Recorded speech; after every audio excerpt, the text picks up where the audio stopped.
Caros irmãos, caras irmãs, caros convidados e convidadas, boa noite. Sejam bem-vindos à Irmandade Progressista. A Irmandade Progressista é um coletivo de maçons progressista e evolucionista que prima pela defesa obstinada dos princípios da maçonaria, em especial pela defesa da liberdade, da igualdade e da fraternidade. Condenamos enfaticamente o sectarismo político e religioso, a superstição, a tirania e a ignorância. Defendemos a liberdade de expressão e combatemos o uso da violência para a consecução de quaisquer objetivos. Trabalhamos contra atitudes que contrariam os princípios da maçonaria, em especial aquelas que incentivem violência de qualquer tipo, preguem censura à imprensa ou qualquer tipo de restrição às liberdades individuais e coletivas, que defendam ditaduras de quaisquer matizes ideológicas, que defendam o uso da força nas disputas políticas, que façam apologia ou defendam a tortura, o crime ou outros abusos físicos e psicológicos, que discriminem pessoas por sua origem racial ou étnica, por gênero, por condição social, por orientação sexual, política e religiosa. Os irmãos podem ver, os irmãos e irmãs que estão aqui podem ver que não tem nada de diferente do que a maçonaria prega desde sempre. A gente defende um retorno e a reafirmação dos princípios da maçonaria.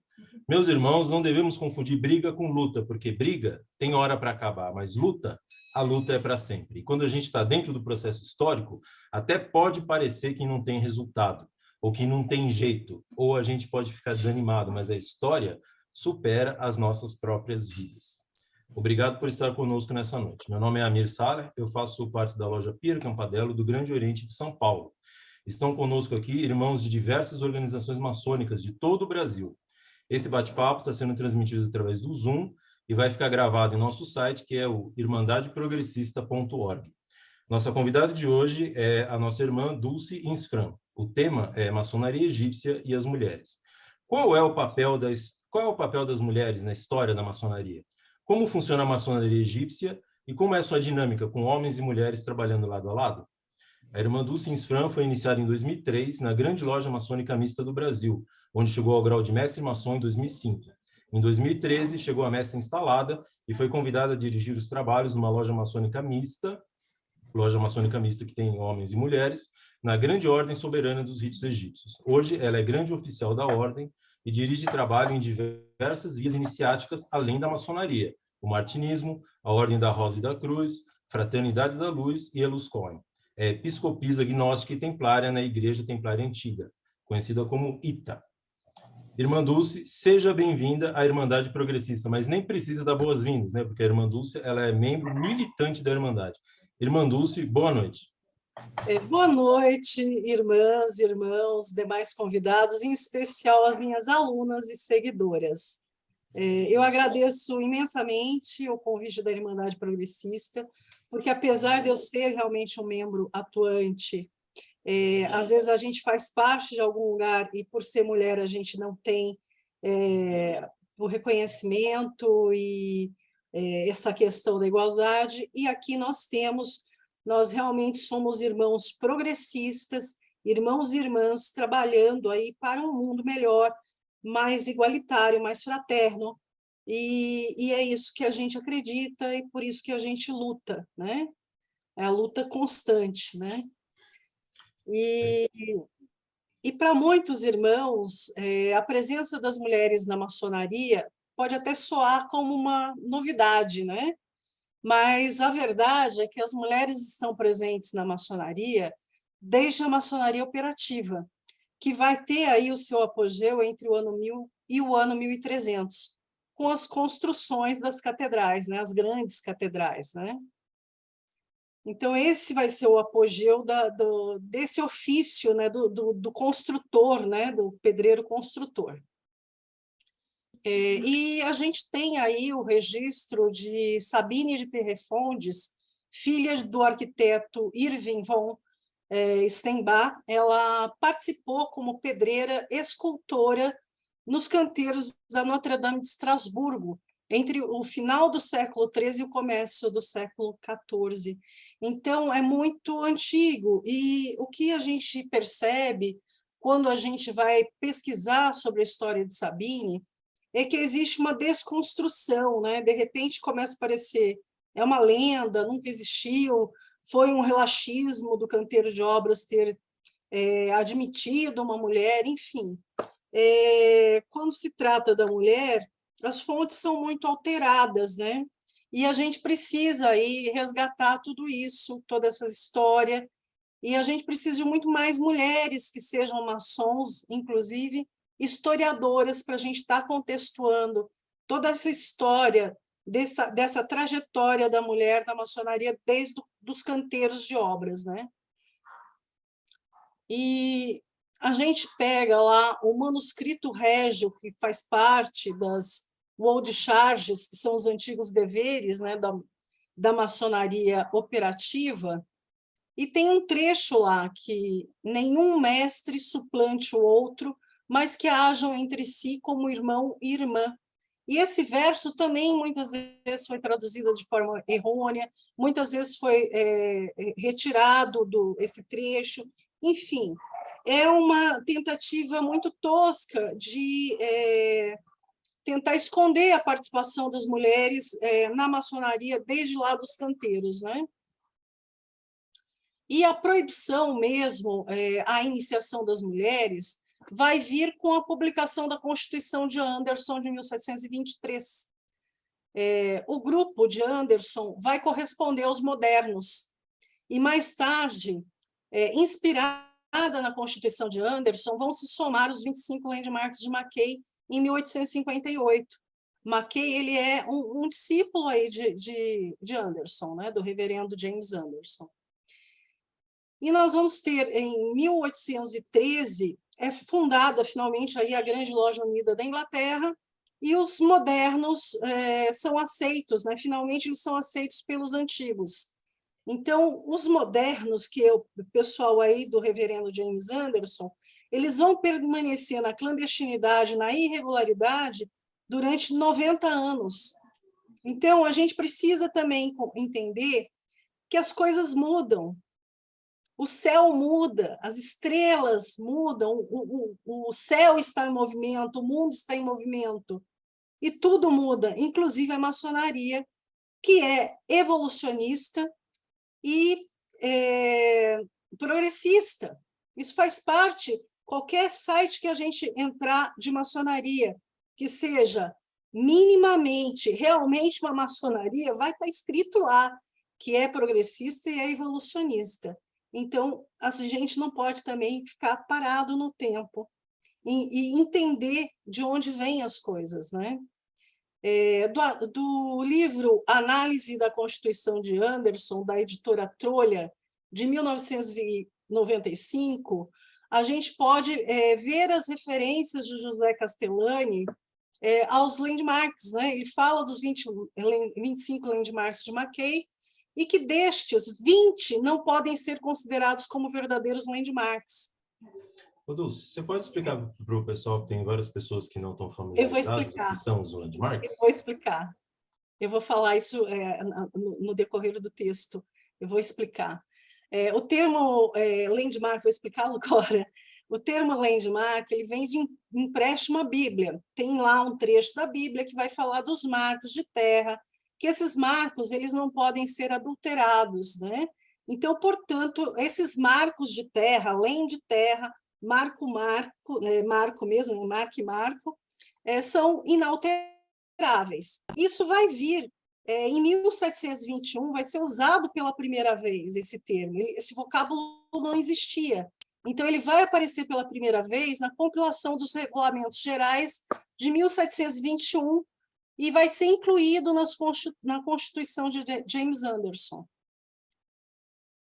Ficou claro? Acho que ficou claro, né, para o público entender a explicação, que é um termo que delimita, são as regras, os landmarks, eles são as regras. Eu vou explicar isso à medida que eu for progredindo com o contexto, tá? Então, diz o irmão Castellani que para que uma regra seja considerada um verdadeiro limite, ela deve ser imemorial, espontânea, universalmente aceita, o que, na verdade, não ocorre com a quase totalidade das classificações conhecidas de landmarks, que são mais de 60. Então, o conceito de imemorial significa que uma regra, para ser um lindeiro aí que a gente diz são as regras da corporação de ofício, porque a maçonaria nossa, que é a maçonaria especulativa, filosófica, ela começa lá nos canteiros, a gente vai trazer as ferramentas dos pedreiros, e a filosofia deles, as regras de ofício, a gente vai trazer tudo isso para a maçonaria especulativa. Então, o conceito de memorial significa que uma regra, para ser um lindeiro, ela deve ter uma antiguidade suficiente para que não se possa estabelecer no tempo a sua origem. O conceito de espontânea significa que um verdadeiro landmark não tem autor conhecido, mas foi gerado pelo uso da comunidade. O conceito de universal aceitação significa que uma norma só aceita em algumas comunidades não é um legítimo limite, mas sim uma regra particular de conduta. As 5 principais classificações de landmarks são as de Finan, Pike, McKay, Pound, Betterlong, e a de Pike é, de longe, a mais sensata de todas. A classificação de Pike são apenas 5 landmarks.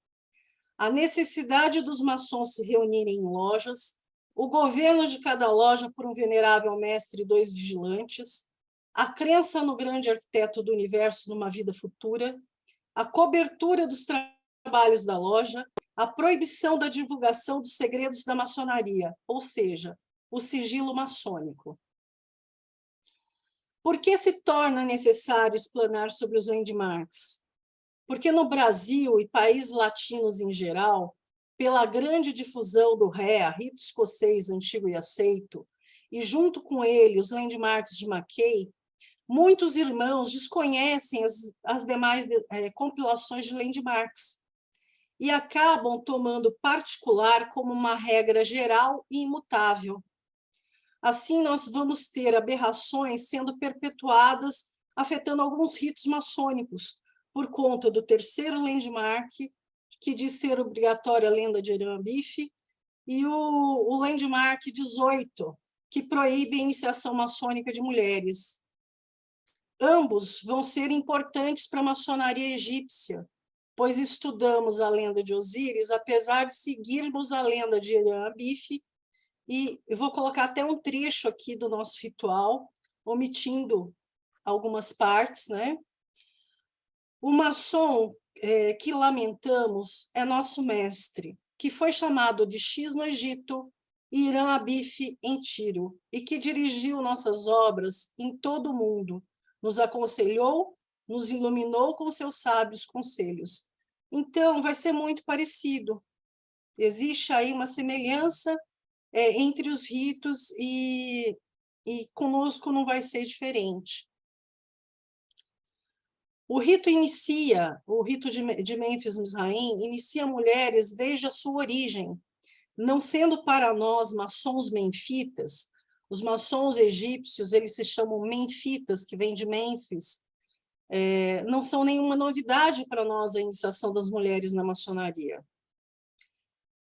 O irmão Castellani lamentou o fato de que nos países latinos a classificação de McKay reine soberana, sendo quase sempre a única conhecida e tomada como lei incontestável.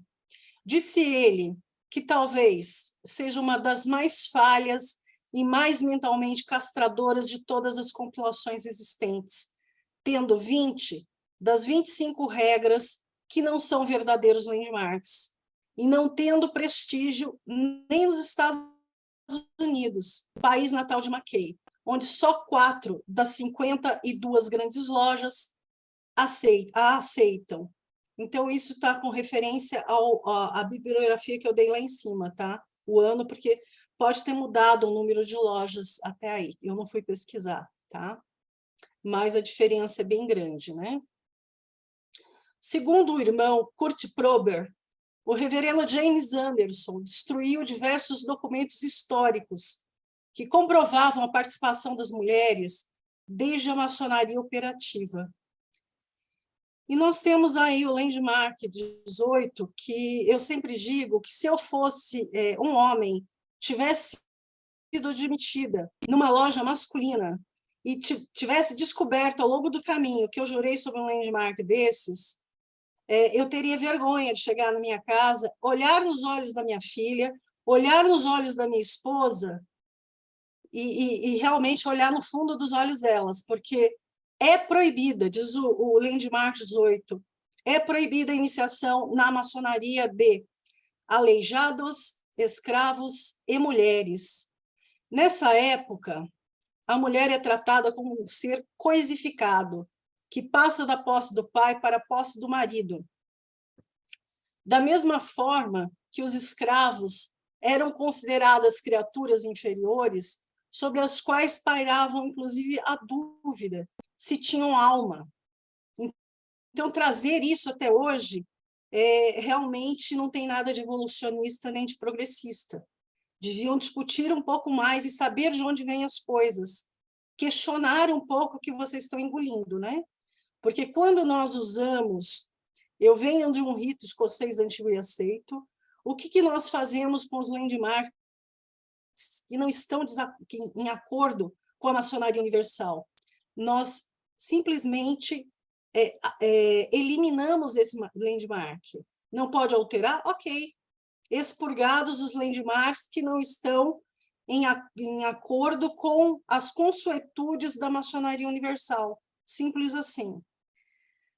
Essa regra é machista, misógina, racista, preconceituosa, e é a que se usa até os dias atuais para justificar a exclusão das mulheres da iniciação maçônica. Apesar de todas as dificuldades, as mulheres souberam abrir o caminho entre as palavras, entre as luzes, entre os homens, e puderam contar com o respeito e o auxílio de valorosos irmãos para conhecerem a luz maçônica. Há mais de 250 anos, na Europa, existiam lojas de adoção. 250 anos, gente, já tinha mulher na maçonaria. Só que de uma forma também diminuindo, né, considerando a mulher um ser inferior. E alguns grupos fazem isso até hoje, né? Então, o que são as lojas de adoção? Elas consideram as mulheres seres inferiores aos homens e permitem a iniciação das mesmas na maçonaria, mas sempre sob a tutela de uma loja maçônica masculina e trabalhando com rituais simplificados. O que nos causa espanto é ver que ainda nos dias atuais sejamos tratadas por alguns homens como seres incapazes de fazermos as nossas próprias escolhas. Querem continuar a dizer se a maçonaria é ou não para nós, se devemos ser admitidas em lojas femininas ou em lojas mistas.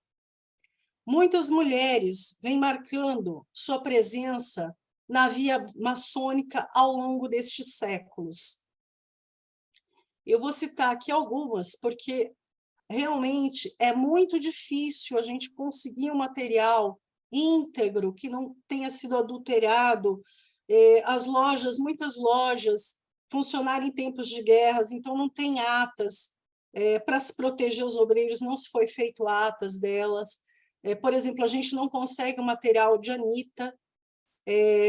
A gente sabe que a Anitta foi iniciada, mas não tem nada, um dado registrado, porque eles viviam em guerra, e eles faziam parte daquelas lojas Lautário, e elas não tinham ata. Então, é muito difícil quando se trata de colocar historicamente as mulheres na maçonaria. Algumas chegam até nós, como, por exemplo, no século XIX, nós vamos ter a Josefina, a primeira esposa de Napoleão. Ela foi iniciada na loja Tríplice Luz, e ela vai ser grã-mestra da loja de adoção Santa Carolina.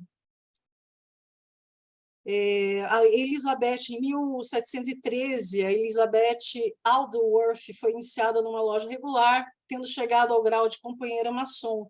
E é uma época em que você só tinha 2 graus na maçonaria, você não tinha o grau de mestre maçom. Em 1908, nós vamos ter a Ordem das Mulheres Maçons na Inglaterra. Diz o site lá da Grande Loja Unida da Inglaterra que é a mais antiga organização maçônica para mulheres da Inglaterra, e ela funciona na linha da maçonaria masculina regular. Foi constituída como grande loja da Honorável Ordem da Maçonaria Antiga em 1908 e adotou o título A Ordem das Mulheres Maçons em 1958. A ordem originalmente incluía homens e mulheres, mas no início da década de 1920, eles tomaram a decisão de admitir apenas mulheres. E em 1935 já era uma organização exclusivamente feminina.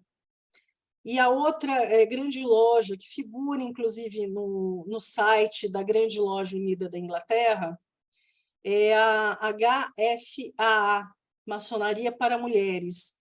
Ela foi fundada em 1913, a Honorável Fraternidade dos Antigos Maçons. Ela é uma fraternidade apenas para as mulheres e tem lojas no Reino Unido e no exterior. Em 1882, nós vamos ter a Grande Loja Simbólica Independente. Ela se separa do Supremo Conselho da França e inicia na loja Livres Pensadores a feminista senhorita Maria eu vou falar do jeito que eu falo, gente. Francês não é o meu forte. Maria Deramé. Tá? É Derasme, não vai sair. Isso faz 140 anos, gente. Faz 140 anos que nós estamos aí com Maria Deramé, iniciada pelos irmãos. Então, uma loja mista, né? E em 1893, Maria Deramé inicia, eleva e exalta 16 mulheres e funda a loja maçônica mista Le Droit Humain, o Direito Humano, há 129 anos. Em 1900, é estabelecida a Grande Loja Maçônica Mista Internacional Direito Humano, 122 anos. E as pessoas ainda estão achando que não tem maçonaria feminina, que não tem maçonaria mista, e nós estamos aí há séculos, né? Há séculos que fazem de conta que nós não existimos. E eu vou ler aqui para vocês o discurso de Maria Deramé, quando ela foi iniciada, em 1882, tá? Deixa eu só ajeitar aqui, para eu conseguir ler ele Agora eu perdi a imagem de vocês, mas vamos lá. Eu agradeço à loja Livres Pensadores Impec, que hoje me honra, aceitando-me entre seus membros. A porta que vocês abriram não se fechará atrás de mim, e muitas outras mulheres me seguirão. Hoje, vocês são considerados heréticos, porque vocês são reformadores, uma vez que em todos os lugares estão urgentemente sendo necessárias. Vocês não terão que esperar muito para alcançarem o sucesso. A obediência masculina, a ortodoxia franco-maçom deve proibir por algum tempo ainda a admissão de mulheres nos templos, além de considerá-las profanas. Não deixemos que isto nos preocupe. Trabalharemos ativamente para fazê-los sair de seus caminhos errôneos, e apesar do que eles dizem, trabalharemos e diremos: estamos felizes aqui e, por fim, permaneceremos aqui. Então, é uma outra coisa que a gente tem que deixar muito frisado aí. Nós estamos felizes dentro da maçonaria. É o nosso direito de escolha. Nós escolhemos estar dentro da maçonaria. Vocês querem continuar na loja masculina de vocês? Ok. Mas ensinem seus membros a terem um mínimo de respeito a um outro ser humano, para que não aconteçam coisas como já aconteceu, se não me engano, em 2005, que irmãos regulares colocaram fogo invadiram uma loja maçônica mista, colocaram fogo nas alfaias, nos documentos, quebraram os móveis amarretados simplesmente pelo fato de iniciarem mulheres. Isso é uma coisa que foi processo, teve processo. Qualquer um que digite na internet vai encontrar esse processo. Então, nós precisamos saber realmente o que nós estamos fazendo aqui, pelo que nós lutamos, né? A que ponto que a gente luta realmente por essa igualdade? Que igualdade é essa, né? A gente precisa estar atento a isso. E, por fim, eu trago aqui a história de uma brasileira que vai fazer parte da Associação Operárias Leigas do Bem, fundada em 1897, sob os auspícios da Loja Piracicaba, do Grande Oriente do Brasil, que contou com mais de 50 obreiras, entre elas Dona Eugênia da Silva. O grupo se servia do ritual simplificado e funcionava no grau de aprendiz maçom. Tinha seu estandarte, hoje peça de museu, no Rio de Janeiro. Dona Eugênia da Silva, ela foi uma sobrevivente e faleceu aos 93 anos, tendo exercido a função de mestre de cerimônias. A frase dela era: o que num profano é qualidade rara, não passa no maçom de cumprimento do dever. E a fonte desse material, eu tenho um recorte desse jornalzinho, me mandaram, os irmãos sabiam que eu gostava de maçonaria e tudo, e eu acabava recebendo material de tudo quanto é lado, eu recebi via fax ainda, fax, aquela maquininha de fax, né? E a fonte desse recorte aí é o Arauto do Eduardo Monteiro.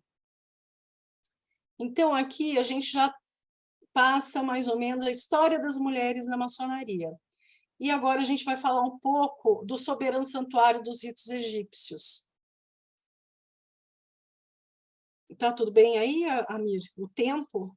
Tá tudo uma maravilha, Dulce. Então tá ok, vamos lá. Manda bala no santuário egípcio. Ambelém, quando ele foi o grande hierofante dos ritos egípcios, ele estabeleceu que os nossos 33 primeiros graus seriam iguais ao Ré. Então é igualzinho, gente. Do 4 ao 33 é igualzinho. E em alguns rituais mais antigos tem alguma diferenciação nos graus de vingança, tá? Mas, no geral, é igualzinho. Dá para você pegar um ritual do Ré mesmo e seguir do 4 ao 33, que vai dar bom. Edu, só para contextualizar, que tem várias pessoas que não são maçons aqui, às vezes o pessoal não sabe o que é o Ré. Ritos com 6 antigos e aceito. Que é um dos ritos mais praticados no Brasil e nos países latinos. Tá? A gente pode dizer que rito é uma forma de trabalho, né, Dulce? É a forma como a gente trabalha. Assim, geralmente eu dou aula no meu Instagram lá, então eu explico o que é rito, eu explico tudo. Quer dizer, as minhas alunas já têm uma base, né, do que é rito, eu explico para elas que é uma forma da gente trabalhar, que existe mais de um rito, que às vezes aparece alguma aluna que vai estudar sozinha, né? Daí compra um livro de maçonaria, daí compra outro livro de maçonaria, o outro livro, né, fica em dissonância com o primeiro livro, né? Porque são muitos ritos, né?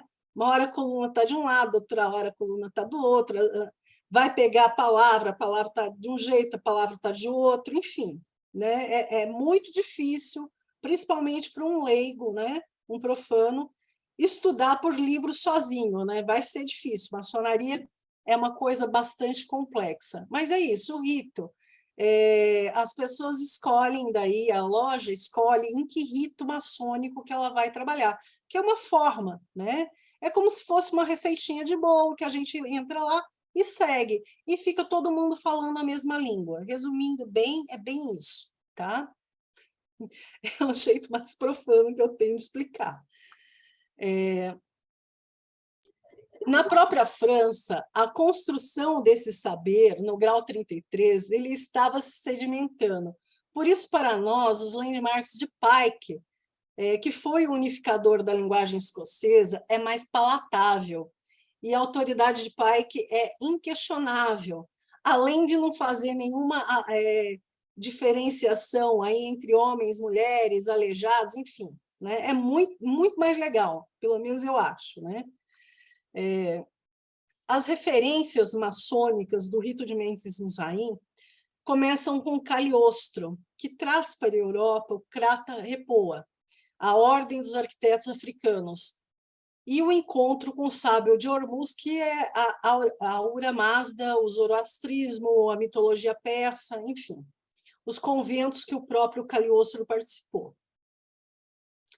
Isso se sedimentou na França, quando Napoleão reconheceu os ritos egípcios ao descobrir a Pedra de Roseta, que facilitou e possibilitou a tradução dos manuscritos sagrados do Egito, e viu que o mestre Cagliostro já sabia o que era transcendente na maçonaria egípcia.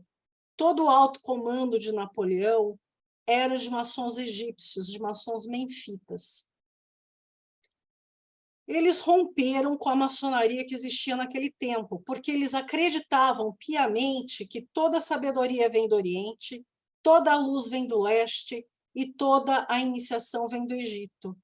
Isso é repetido no rito escocês antigo e aceito no grau 14. Então, não é novidade. Todos os ritos eles vão ter coisas ali parecidas, né? Depois vem a história do soberano santuário ibérico, com Marcones de Negri. Então, você vai ter os primeiros países que receberam o rito de Mêmpfis-Mizraim foram os santuários ibéricos, a França, Itália, Portugal, Espanha, e depois se estendeu para a Alemanha. E se identificou com a tradição rosacruciana que já existia lá na Alemanha. Aliás, a tradição rosacruciana é alemã, não é egípcia. Né? Nós temos a Rosa Cruz nascendo na Alemanha. Daí nós vamos ter Theodor Ross, que cria a academia maçônica chamada Ordo Templi Oriente. E quando se estabeleceu, em 1813, a Grande Loja Unida da Inglaterra, os ritos latinos foram proscritos, porque nós, menfitas, sempre fomos resistentes a toda forma de coroa, contra toda forma de estrutura clerical, ao poder da Igreja e do Estado. Veja, nós somos espiritualizados, mas isso não quer dizer que nem naquela época praticamente se obrigava que a pessoa tivesse uma religião, né? Esta religião, aquela mistura de Estado com religião. Nós rompemos com tudo isso. E daí vem o Garibaldi, que é chamado o unificador. Todas as ordens e ritos que fazem parte de um soberano santuário dos ritos egípcios também fazem parte dos ritos e ordens que esses irmãos dirigiam e principalmente utilizavam na Itália. Então, nós temos Ordem Templi Orientes com Theodor Ross, Golden Dawn com o Dr. Westcott e Matters, o Martinismo com Papus, e é Papus, não é Papis, né? Papis é francês, Papus não é um nome francês, é o nome iniciático dele. Nós temos a Amorque com Spencer Lewis, a Fra com Arnold Kromheller, entre outros. Então, todas essas pessoas estavam reunidas dentro dos ritos egípcios. Nós somos uma maçonaria de matriz francesa, então os fundamentos do rito de Mêmpfis-Mizraim, eles repousam na França. Na construção, nós nos aproximamos muito mais do rito adoniramita na sua liturgia, porque é também muito parecido com o Ré, com o rito escocês antigo e aceito. E o adoniramita é um rito escocês um pouco mais profundo. O que configura a maçonaria? A maçonaria se configura pelos sinais, toques, palavras alinhadas com o mestre pedreiro, o mestre construtor. Isso é a maçonaria. Existe uma associação de irmãos antes de Garibaldi. São todos praticamente da França. Garibaldi unifica tudo isso na Itália, porque fugindo do terror francês, muitos desses irmãos eles vão parar na Itália. e eles vão trazer suas ordens, eles vão trazer sua bagagem maçônica com eles para a Itália, e vai tudo se juntar. E o Garibaldi, ele é o unificador da Itália, o unificador dos ritos, e vai unificar todo esse povo que está chegando na Itália. A Ordem Martinista de Papos foi o maior movimento de convergência e ressurgimento da magia no século XIX. Os martinistas, eles vêm de Louis Cladet de Saint-Martin, o filósofo desconhecido. E vai ser preciso entender o termo, o que é magia, do ponto de vista filosófico, que não tem nada a ver com truques de salão, nem tirar coelhos de cartolas, né? A magia aqui é a magna ciência. E o que é a magna ciência? A imaginação mais a vontade, a magia no homem. Então, como que é isso? Você planeja dentro e você executa fora. Se não tiver esse planejar dentro e executar fora, ficar só no planejar, não vai ser magia, não vai ser imaginação, vai ser fantasia, porque vai ficar só na sua cabeça. Você pode aí se imaginar um exímio desenhista, né? Mas se você não for lá, se esforçar, treinar, tá? Você vai ficar só na imaginação, não, só na fantasia. Aquilo não vai virar uma realidade. E a magia a gente está colocando aqui por esse prisma, por esse ponto de vista. Como arquiteta, eu sempre vivi essas fases de idealizar um edifício, trazê-lo das imagens mentais para os projetos e trazer dos projetos até a materialização do edifício, etapa por etapa. Se não tiver isso, você vai ficar ali só, né, só na fantasia. Aquilo não se torna uma realidade. Então, a decisão ela vem no plano mental com perseverança e constância no plano físico. O oposto da imaginação é a fantasia, algo que se cria na mente e não se traz para o plano físico, não passa de uma fantasia. Você fica só querendo ali, imaginando, né? E sem executar. Todos os membros, inclusive nas Américas, Rússia e em toda a Europa, eram martinistas. Esses agentes eram do rito de Mênfis-Misraim, sem contar as escolas rosacrucianas. Então, estava tudo junto. É uma época de florescimento de mentes maravilhosas, todas no mesmo lugar.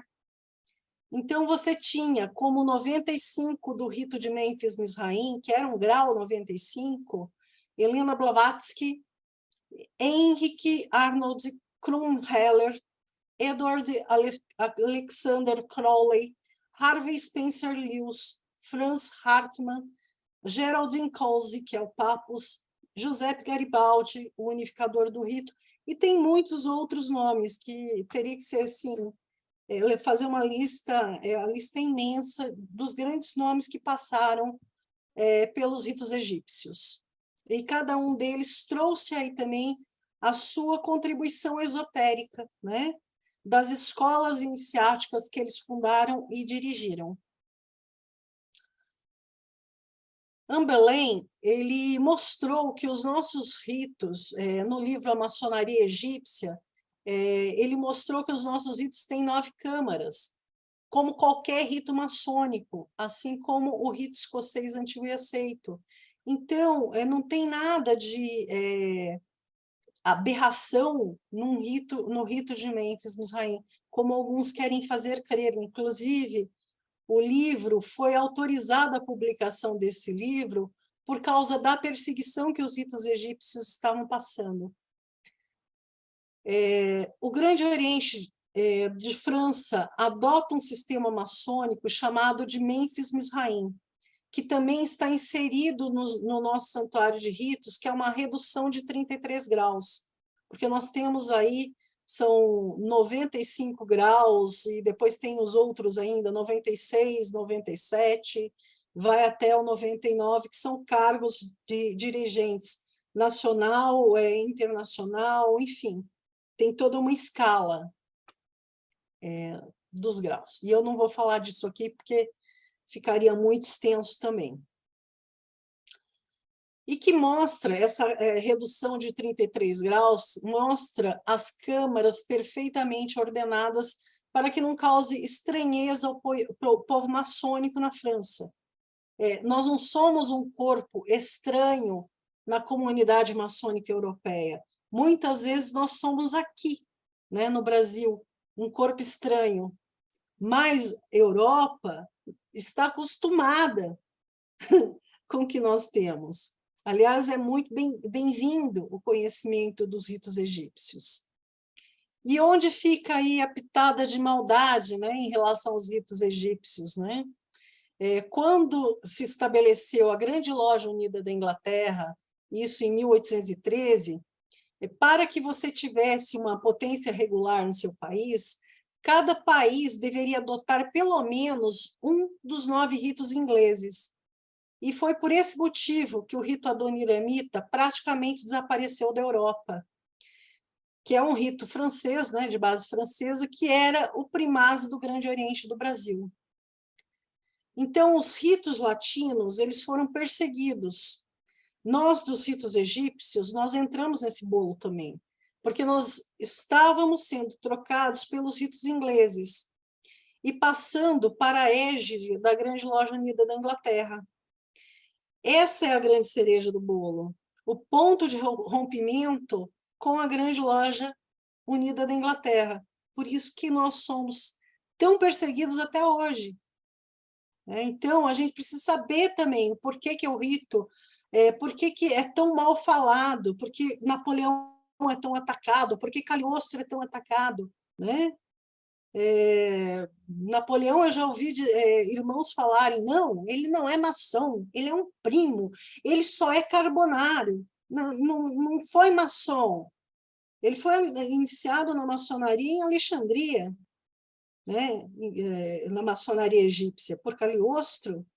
Então, a gente tem tudo isso. Ah, não, mas o Garibaldi não era maçom, era primo, era carbonário também, não era maçom. Então, a gente tem tudo isso. Ah, o Cagliostro, ele era um trambiqueiro, né? E não era. Existia uma pessoa que usava o mesmo nome que ele. Então, inclusive, tem lendas de que ele era visto em 2 lugares ao mesmo tempo.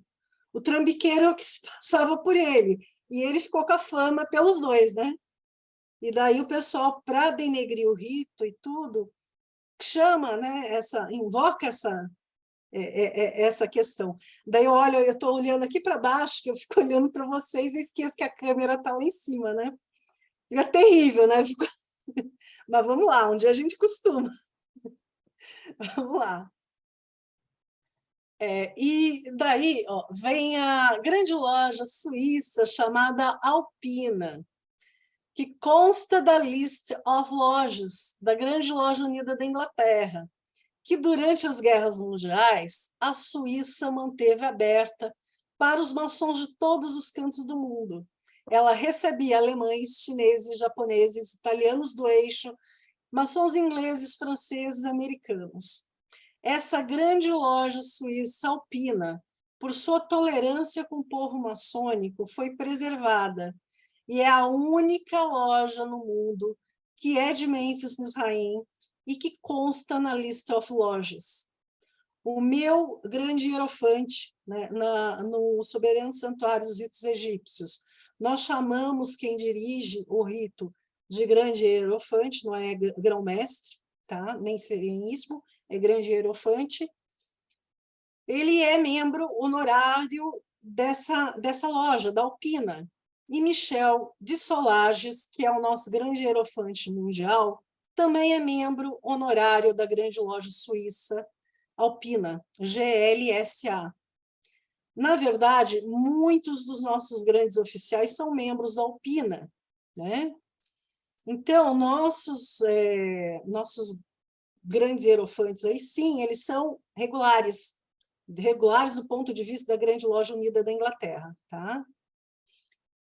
Então, eles são membros honoráveis da Alpina, cada um ligado à sua potência no seu país. E eu não duvido nada que daqui a algum tempo a List of Lodges venha com um capítulo só para mulheres, porque este movimento já está acontecendo, ele já está em andamento. Quando nós vemos aí o site oficial da Grande Loja Unida da Inglaterra, já com 2 grandes lojas femininas em seu site, alugando o templo para elas, compartilhando o mesmo espaço, isto já está em andamento, isso não é uma coisa que está lá, é na fantasia, né? Isso já passou para a imagem e ação, né? Isso já está acontecendo. E por parte vou pegar aqui, esse movimento de assimilação da maçonaria feminina, por parte da maçonaria regular, já vem acontecendo há algum tempo. Primeiro aconteceu com a França, e agora nós estamos vendo isso acontecer com a Grande Loja Unida da Inglaterra, que assumiu publicamente em seu site a existência da maçonaria feminina. Quem quiser, quem tem dúvidas ainda, pega lá, digita site Grande Loja Unida na Inglaterra, GLUI ou UGLI, né?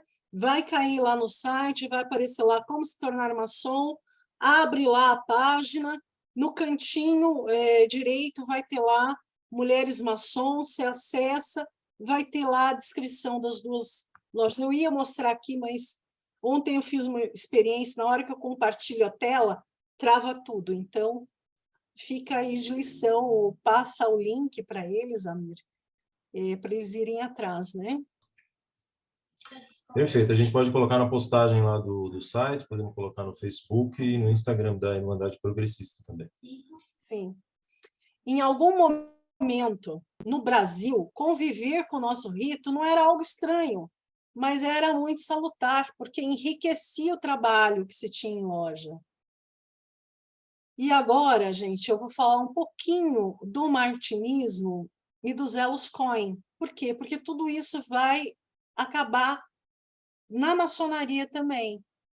Então, nós vamos ter a Claudine, eu não sei falar francês, tá? Então, eu vou falar em português mesmo. Claudina, né? Em francês seria Claudine. Claudina Teresa de Villermoz foi uma das iniciadas na Ordem dos Cavalheiros Maçons Elos Coin do Universo, através de seu irmão Jean-Baptiste Villermoz, fundador do rito escocês retificado, que trocou cartas sobre o assunto com seu mestre, Martinez de Pasquali, fundador da Ordem dos Elos Coin. Entre os anos de 1771 e 1773. Gente, 1771, 1773. Faz tempo, hein? Transmitidas ao mestre Villermoz através de seu secretário, Louis Claudet de Saint-Martin, o filósofo desconhecido. Pelo que sabemos, Claudina, senhora de Provençal, como ela também era conhecida, é registrada como possuidora do mais alto grau na ordem, ou seja, Real Croix, tendo sido recebida no grau em 1774. Qual é o detalhe aí? O detalhe aí é que, para ser iniciada mestre Elos Coin, você precisa ser, no mínimo, mestre maçom. Várias outras senhoras, nessa mesma época, foram iniciadas mestre Elos Coin. Eu também sou iniciada como mestre Elos Coin. Mais para frente, eu vou dirigir os trabalhos Coin. Então, eu vou abrir um tabernáculo Coin. Então, eu vou receber mais graus para que isso aconteça. Porque o que acontece também dentro do nosso soberano santuário de ritos egípcios? Eu sou uma grande oficial da ordem, eu sou a delegada no estado de São Paulo. E eu estou olhando para baixo de novo, olhando para vocês. A câmera está lá em cima. Eu sou a delegada do estado de São Paulo. E como que funciona para nós essa questão de você ir galgando, né? Ir galgando os graus e as ordens? Você cria sucessores.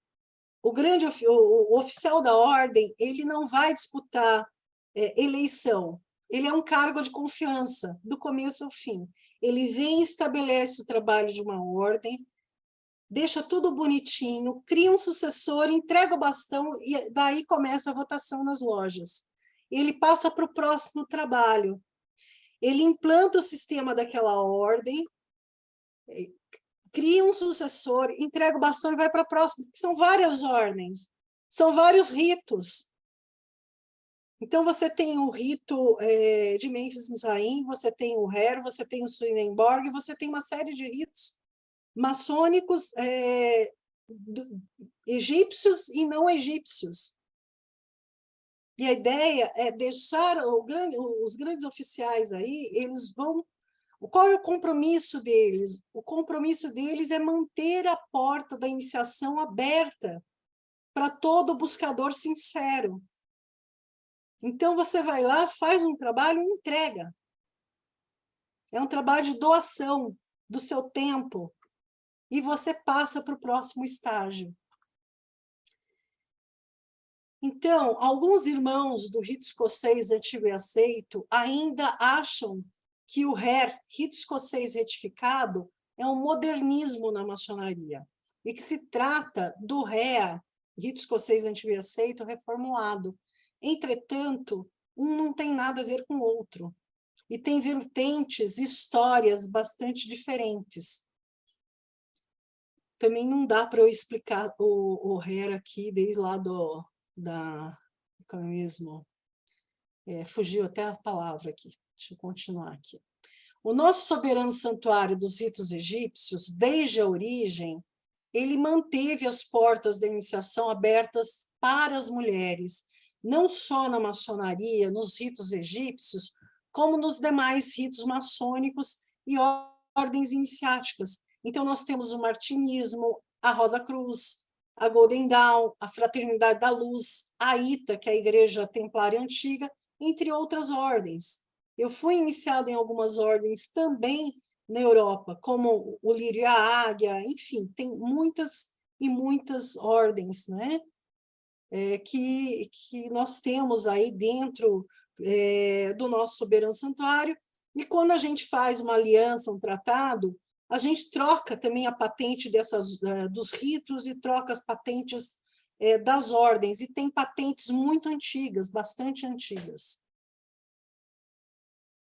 As portas das ordens, elas estão abertas a toda buscadora e buscador sinceros. Lembrando que não basta querer, é necessária a vocação e cumprir os pré-requisitos exigidos na candidatura. E é o que eu sempre falo para as minhas amigas, minhas alunas, né? Que não basta querer, precisa ter aí uma série de características necessárias que você tem que cumprir para poder ser admitido na maçonaria, ser iniciado. Nós admitimos a dupla filiação e nossos oficiais são da maçonaria regular, no Brasil e no mundo. Não concorremos com a grande maçonaria. E usando aqui o regular no sentido do termo que é usado pela maioria dos maçons, que confundem aí a regularidade com o reconhecimento.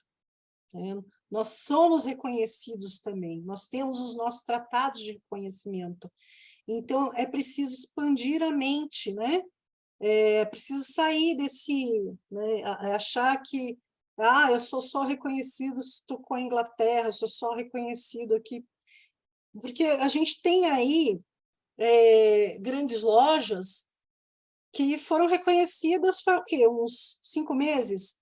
A grande loja do Ceará, são duas lojas brasileiras, duas grandes lojas brasileiras que foram reconhecidas há 5 meses atrás pela grande loja unida da Inglaterra, né?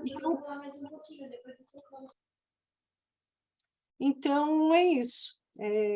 Precisa perder aqui o meu fio da meada, né? Muitos dos irmãos que nos procuram, eles já chegaram no grau máximo em seus ritos, nas suas potências e obediências. Então, eles vêm nos procurar porque eles ainda estão em busca de alguma coisa ali que eles não encontraram onde eles estavam. E, geralmente, as pessoas que vêm para nós são pessoas mais místicas, mais esotéricas, porque o nosso rito, ele é um rito deísta, ele é um rito bastante místico, esotérico, gnóstico, então tudo isso vai estar inserido não só no rito, mas nas nossas ordens em geral. E finalizando aí, nós somos grandes conservadores de ritos maçônicos e ordens iniciáticas, que sem o nosso zelo teriam sido já perdidos. Nossos graus são um compêndio da história da humanidade. Quem entra para a ordem é espiritualizado, gosta de estudar, além de ter uma visão pansófica, de conhecimento pansófico. E como eu digo para as minhas alunas, maçonaria é compromisso, é para pessoas decididas, dedicadas e fortes. Não basta querer ser maçom, é preciso ter decisão, saber que você quer e você ir atrás, ainda mais sendo mulher. Dedicação, porque eu enfrentei 3 anos de estrada, não havia uma loja maçônica na minha cidade. Eu enfrentei 3 anos dirigindo numa estrada à noite, muitas vezes sozinha, para galgar os graus, para ser iniciada e galgar os graus até mestre maçom. Então, é preciso tudo isso, é preciso ser forte também, para ouvir desaforo de irmãos muito mal educados, né? Que deveriam ter um mínimo aí de respeito pelo trabalho que nós fazemos também. Então, é preciso tudo isso, precisa ter realmente muita dedicação, muita fibra e muito compromisso. E é isso. Obrigado, irmã Dulce. O Cídio, que eu não sei se é irmão ou não, ele pergunta se haverá referências bibliográficas ou algum tipo de texto. A gente vai colocar no site que houver, tá, Cídio? Assim que a Dulce vai passar, a gente vai colocar no mesmo irmandadeprogressista.org. A Lenira, ela pergunta se esse conteúdo vai ficar disponível em algum local. Sim, esse evento está sendo gravado e vai ficar disponível também no irmandadeprogressista.org. E a Lenira também faz uma observação que já faz mais de 20 anos que a Grande Loja Unida da Inglaterra reconhece a maçonaria feminina. Eu queria emendar já, Dulce, com a primeira pergunta. A gente tem um tempinho aqui para as perguntas, gente. Quem quiser fazer pergunta, a viva voz, levanta a mãozinha aqui no próprio aplicativo do Zoom, ou escreve aqui no chat, que se escrever no chat eu faço a pergunta para a Dulce. Dulce, eu gostaria de saber qual é, de um modo geral, de uma maneira geral, qual é a situação da maçonaria feminina e mista eu digo no sentido de homens e mulheres, né? No Brasil atualmente. Nós temos as nossas lojas, potências e obediências. O que eu vejo realmente mais difícil é que, geralmente, as irmãs elas são atacadas em algum lugar. Se você participa num grupo, vem sempre um irmão mal educado, mas quando eu digo mal educado, é mal educado mesmo, né? E isso atrapalha bastante, né? Mas a gente faz o nosso trabalho. A maçonaria no Brasil ela não é uma coisa recente. Nós temos aí a Grande Loja Maçônica Mista do Brasil, que tem, eu nunca lembro se ela é 2 anos mais velha do que eu, 2 anos mais nova do que eu, então ou ela tem 54 anos ou ela tem 58, acho que 58 anos.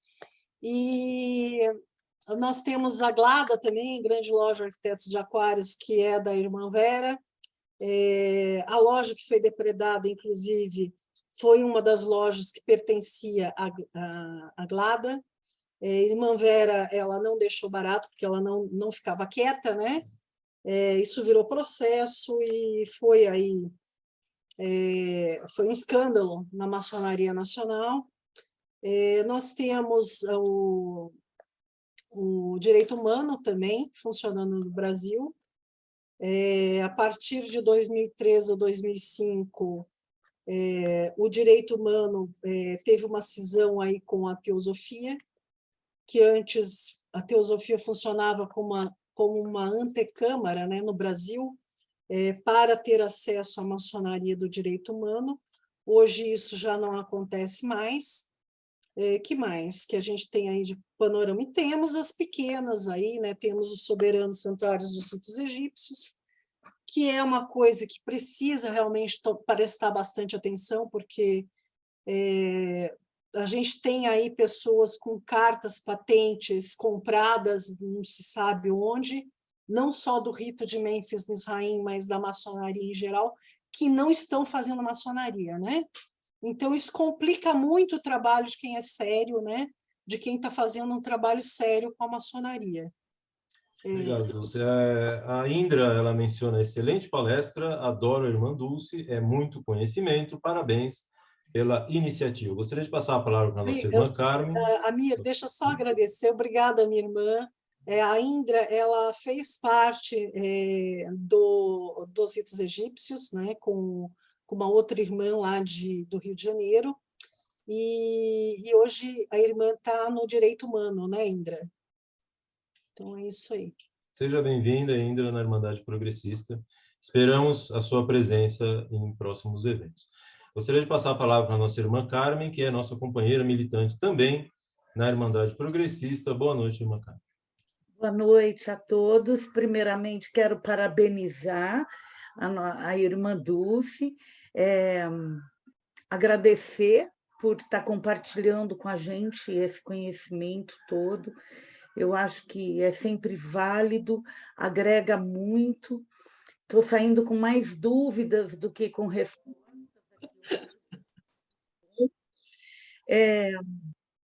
Lembrei, associei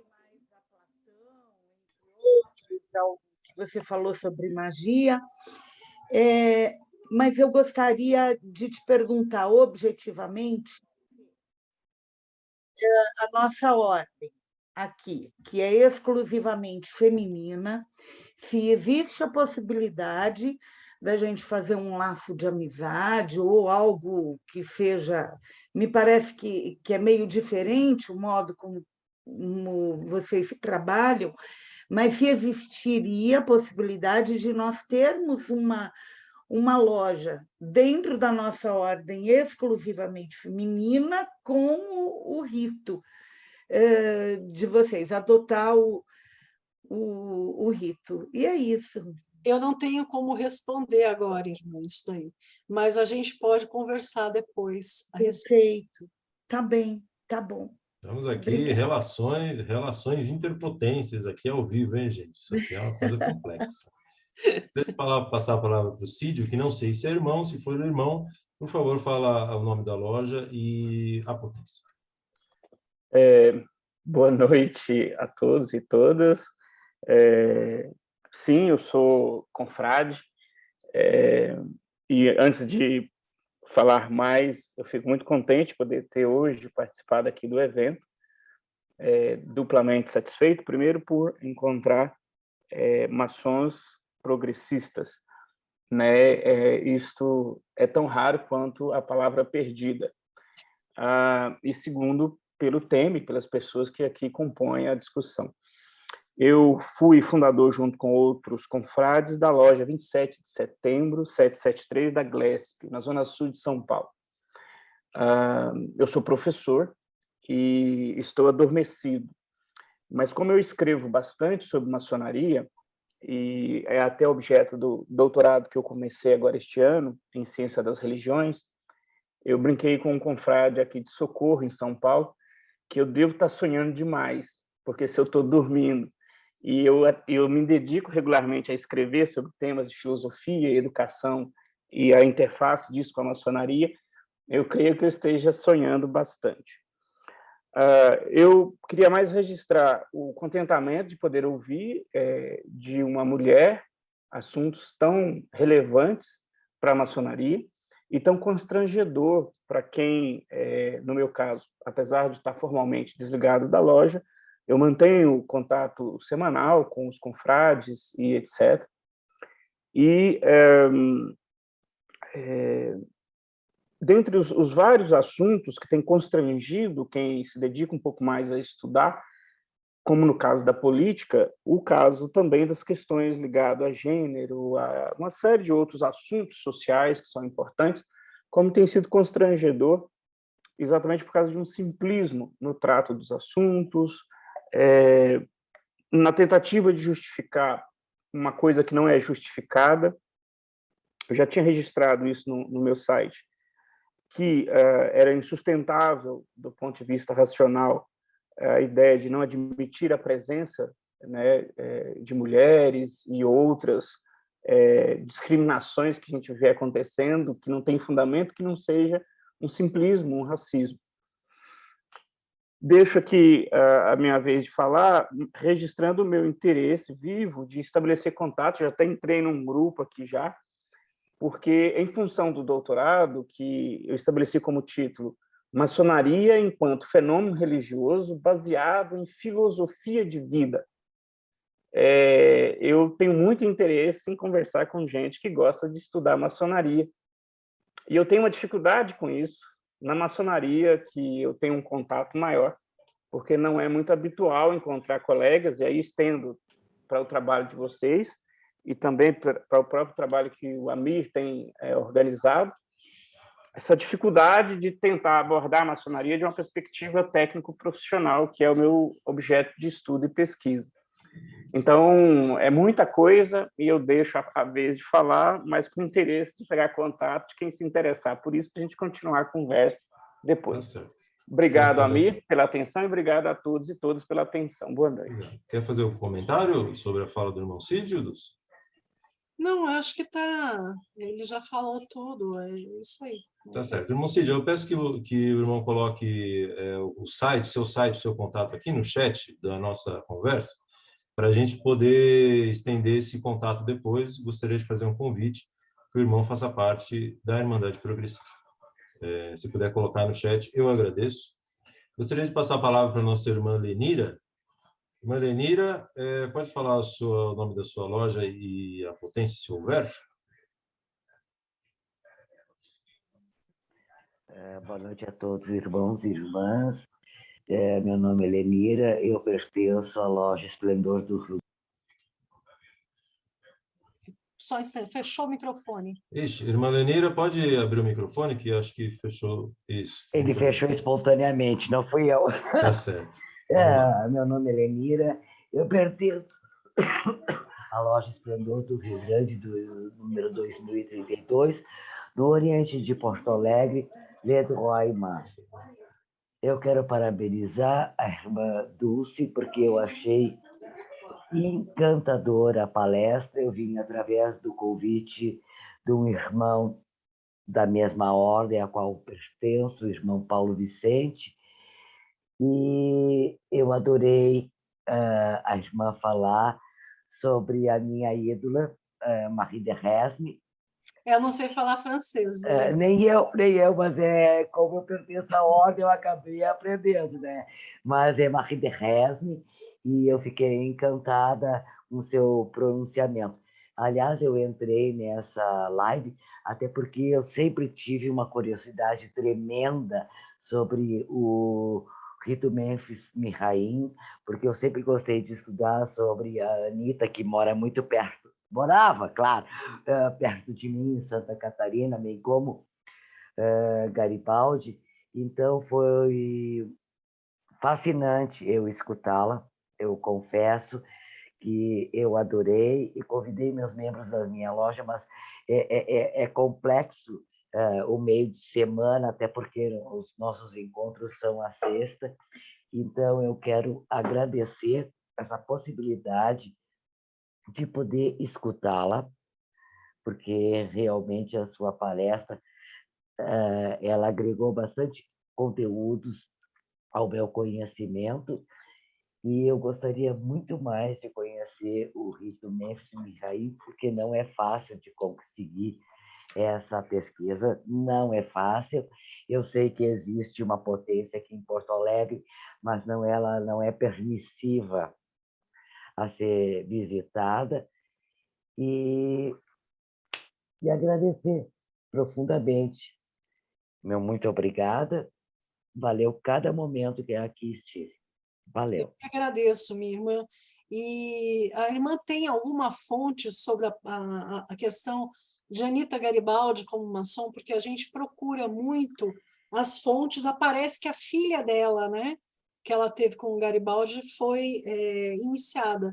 mas ela mesmo, os textos estão muito truncados, as datas não batem, enfim, é muito difícil. Não, realmente, no mês passado, até por coincidência, eu estava viajando em Santa Catarina, local da onde e fui até Laguna visitar o museu dela, e porque há horas pesquiso sobre ela e o Giuseppe, e realmente a irmã tem toda a razão, é uma dificuldade tremenda se adquirir esse nível de conhecimento.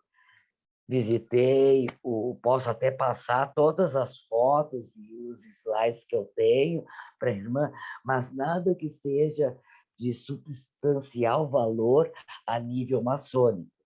A única informação que eu tenho que a Anitta foi através de Giuseppe, iniciada do rito Benção Israel, lá na Itália. Então, eu não tenho Mas como você tem ajudá-la. este material, você não tem o material, não, né? Porque Não, mas procura esse material também. Alguém aqui que tenha, aqui que esteja nesse evento aqui, se tiver algum material a respeito da iniciação da Anitta, nos passe, por favor.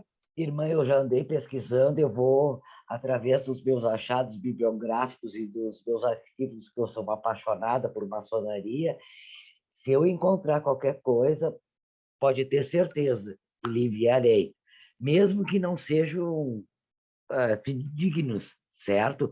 Mas foram pesquisas que andei fazendo. Meu muito obrigado. Muito obrigada. Essa preservação histórica é uma coisa muito importante, né? É uma dificuldade que a gente tem dentro da maçonaria de uma maneira geral. Meus irmãos e minhas irmãs, a gente vai caminhando aqui para o final, a gente está com o nosso tempo previsto já estourado, então eu já vou passar a palavra para o nosso último perguntador da noite, nosso irmão Igor Lopes, diretamente lá de Brasília, o centro do poder. Irmão Igor? Obrigado, irmão Amir. Parabéns à irmã Dulce. Eu sabia que seria uma apresentação brilhante. Aprendi muitas coisas novas sobre a maçonaria feminina, mista, Mestre Mizraim, e todas essas potências que possuem pleno direito de funcionar e se fazerem reconhecer, né? E durante a sua apresentação me chamou muita atenção a questão do Anderson, né? Que ao destruir os documentos comprobatórios da presença feminina na maçonaria, né? E aí me veio uma lembrança do que a gente estuda na história, que o surgimento das obediências maçônicas se assemelha muito com aquele período do surgimento dos primeiros concílios da igreja. Ou seja, aquelas comunidades gnósticas, aquelas comunidades que eram livres, elas entram ou saem da legalidade de acordo com a decisão de um concílio. Da mesma forma, as lojas que eram independentes e realmente livres, elas entram ou saem, ou são alijadas da regularidade do conhecimento, de acordo com o que foi decidido com a formação das obediências, em particular, a partir da união da Grande Loja de Londres e a Grande Loja dos Antigos, surgindo a Grande Loja Unida da Inglaterra em 1813. Então,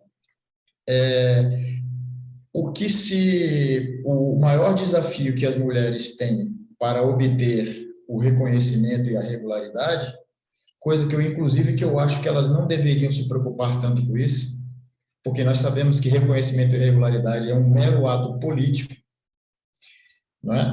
É que sempre houve essa questão, né? Olha, e aí eu entro num outro aspecto, e já vou encerrar, que é a questão, o que define, o que transforma a maçonaria feminina em regular ou irregular? São os fundamentos maçônicos. A Grande Loja Unida da Inglaterra está fazendo um grande esforço para poder incluir e convive com 2 obediências femininas no próprio prédio. Ela diz que o único landmark exigido ou exigível é a questão do Gadu, né? Isso significa que, se a grande loja, que a Premier regular, que confere regularidade, pelo menos como parâmetro de regularidade internacional, exige apenas esse landmark obrigatoriamente, é claro que as mulheres já estão incluídas, né? Não precisa de muito esforço. Então, o que acontece? Eu acho que vocês têm que continuar, o seu trabalho é brilhante, eu sou um apoiador há mais de 25 anos da maçonaria feminina e mista, e no que precisar de mim, estamos aí de pé à ordem. Parabéns. Dulce, suas Então, palavras finais. minhas palavras finais. Eu acho extremamente necessário que as lojas passem a apresentar para seus membros a existência de outros landmarks, de outras compilações de landmarks, que não se faça, que nem eu, por ser do rito escocês antigo e aceito, durante muito tempo, também acreditei que eram aqueles landmarks os únicos existentes no planeta, e o maçom normal, ele costuma ter esta visão, realmente, quando ele está no rito escocês antigo e aceito e ele é apresentado os landmarks de Mackay, e que passem a ter essa discussão em loja, porque o que não pode acontecer, uma coisa é você não querer que a mulher participe dos seus trabalhos na sua loja masculina. Ok, sua loja masculina. Outra coisa é você tratar com falta de educação, porque isso não faz parte do maçom. O maçom, ele tem que agir com urbanidade. Então, esses maçons que estão nos destratando como seres humanos, né? Esses maçons, eles precisam ter um pouco de educação. Parece que o papai e a mamãe não educaram direito, porque não cabia a maçonaria mais dar esse verniz para eles, né? Então, a gente tem enfrentado muito isso, da gente estar em algum grupo maçom ali e a gente postar alguma coisa e vir alguém, inclusive com palavras chulas, né? Falando assim, coisas absurdas. E acho que isso realmente denigre a maçonaria como um todo. E muitas vezes essa pessoa fala, eu sou do GOB, eu sou da GLESP, eu sou do... E denigre a potência, a obediência, vai junto, né? Que essa pessoa ainda se identifica na barbaridade que ela está perpetuando ali, né? Então é isso que eu queria deixar encarecidamente, né? Pedindo aos irmãos que comecem a desmistificar tudo isso e que esses irmãos aí tenham um pingo de educação, né? Pelo menos, né? É isso. Obrigado, Dulce. A irmã Indra levantou a mão. Só bater palmas, ela está batendo palmas. Muito obrigado, muito obrigado. Gente, a gente vai caminhando aqui para o final. Eu gostaria de agradecer imensamente a irmã Dulce. A irmã Dulce trabalha com a gente na Irmandade Progressista, militante, muito presente, esteve conosco no nosso encontro nacional presencial que a gente teve em abril. Muito obrigado, irmã Dulce. Sem a irmã Dulce, esse encontro não teria sido possível, né? Nós trabalhamos bastante nesse encontro, foi muito legal. O próximo encontro nacional será no Rio de Janeiro, no meio do ano que vem, e será amplamente divulgado. Então, nos encontraremos lá presencialmente no Rio de Janeiro. Parece... não, está aplaudindo. Eu pensei que ela tinha levantado a mão. A Patrícia, tá todo mundo aí. o pessoal está aplaudindo. Essa altura do campeonato, não passaria a palavra a mais ninguém. Estamos estouradíssimos com o tempo. Mas podem aplaudir à vontade, porque a irmã Dulce merece. E eu gostaria de dizer que a Irmandade Progressista é uma militância que a gente tem. A Irmandade Progressista, ela trabalha pela reafirmação dos princípios da maçonaria. Então, a Irmandade Progressista, ela não inventa nada. A Irmandade Progressista, a ideologia da Irmandade é exatamente a que está em nossos rituais, no rito escocês antigo e aceito, tão mencionado, no rito moderno, no rito adoneriamita, em todos os ritos e nas constituições das organizações maçônicas, seja ela o Grande Oriente do Brasil, Grande Oriente Paulista, Grande Loja do Estado de São Paulo, todas elas tratam da mesma coisa. Então, o que a gente quer é a reafirmação dos princípios da maçonaria. Nós não estamos inventando nada, porque a maçonaria é naturalmente, por definição, progressista e evolucionista. Qualquer coisa que desvie disso está fora dos princípios da maçonaria. Essa palestra ela vai ficar gravada, mais ou menos no fim de semana a gente vai conseguir disponibilizar. Ela vai ficar gravada em nosso site irmandadeprogressista.org. Se alguém aqui tiver vontade de fazer parte da Irmandade Progressista, precisa ser maçom, pode ser adormecido ou pode ser ativo, mas precisa ser maçom, pode ser homem ou pode ser mulher. Entre em contato através do nosso site, irmandadeprogressista.org, lá tem um formulário, preencha o formulário, ou se preferir, através do nosso Instagram, que é gerenciado pela fantástica irmã Dulce, que tão bem nos falou hoje. Eu gostaria de agradecer a presença de todos, espero a todos nos nossos próximos eventos, a gente está sempre trabalhando, estamos trabalhando ativamente para reafirmar os princípios da maçonaria. Muito obrigado e espero contar com todos nos nossos próximos eventos. Boa noite. Obrigada a todos.